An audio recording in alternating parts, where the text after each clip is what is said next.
A safra da maçã deve ser média em Santa Catarina. Apesar do inverno bom para os pomares, a primavera chuvosa e fria interferiu na polinização e, consequentemente, na produtividade. Já o verão, com bastante sol e noites amenas, tem sido a condição ideal para a reta final de maturação das frutas.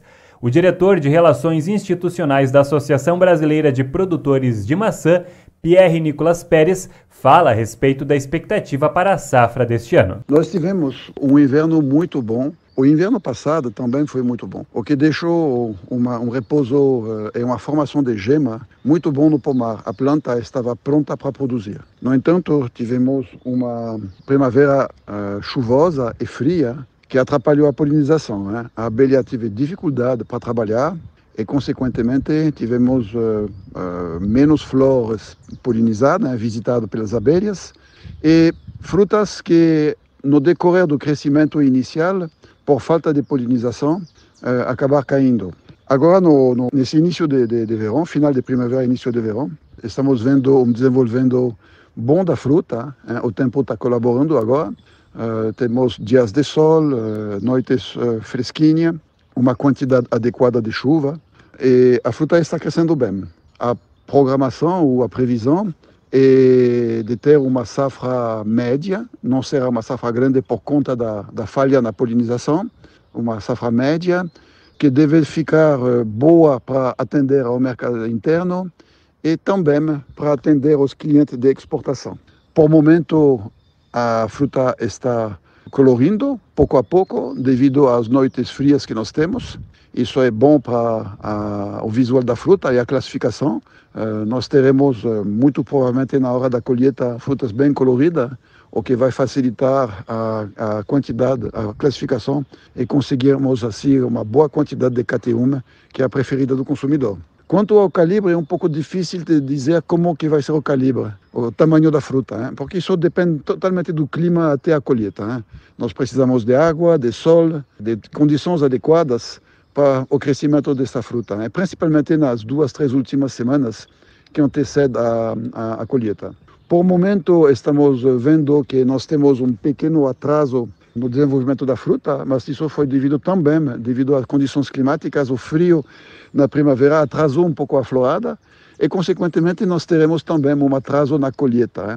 Normalmente, a colheita se inicia em torno do dia 20 de janeiro, hein? Pouco a pouco vai entrando forte na primeira semana de fevereiro. É provável que nós vamos iniciar a colheita nos últimos dias de janeiro, este ano. A confirmar mais tarde, porque isso também depende de condições climáticas, hein? Se tivermos dias muito quentes, poderemos antecipar essa colheita devido ao forte calor e ao estresse que a planta vai sofrer em consequência disso. Mas, por o momento, é uma safra normal, hein? Na média, de qualidade boa até este momento, hein? Estamos torcendo que São Pedro lá em cima nos ajude com um clima benéfico até o final. E a nossa reportagem conversou também com um produtor para saber a expectativa com relação à safra da maçã. Vamos conferir. Eduardo Scapinelli é de família tradicional na fruticultura. Na linha Rio Bugre, em Caçador, ele segue os passos do pai no cultivo da uva. E nos últimos anos apostou na produção de maçã. Eu comecei a produzir maçã mais ou menos uns 8 anos atrás, substituí por frutas de caroço que eu tinha até então, pêssego e ameixa, substituí por maçã pela questão também de mão de obra que está um pouco escassa e a maçã dá uma flexibilidade um pouco maior de colheita.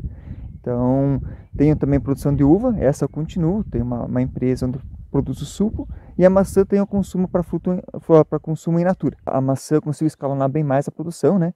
Tem uma saída muito boa, então eu começo com algumas variedades mais precoces, né, que então já estamos a partir desse momento começar a colher, e também tem umas mais tardias que eu consigo colher depois da uva. Segundo Scapinelli, a safra da maçã deste ano, no geral, pode ser considerada média, mas essa projeção muda dependendo da variedade. As variedades precoces, como eu tenho aqui a Condessa e a Castelgala, elas estão com uma qualidade e uma quantidade muito boa. Já as quanto mais tardias estão com menos carga. Eu tenho aí as variedades da Ipagre como Mona Lisa, tenho a Isadora, elas estão com média a pouca carga. A gente acredita que seja pela questão do clima, né? Que dificultou um pouco na florada e a gente tem essas variedades menos frutas do que as precoces. Esse ano foi um ano atípico, ou seja, vários fatores climáticos. Gostaria que você listasse aí os principais que interferiram na produção da maçã. Então, primeiramente, foi aquelas geadas precoces que já estragou com algumas floradas, né, na maçã.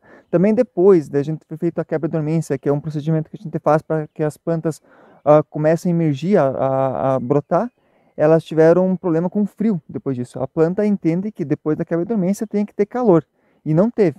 Foi um problema sério, que teve bastante dias frios, chuvosos, com umidade, e daí dificultou também o trabalho da abelha, a polinização, e foi um dos motivos que causou essa pouca produção.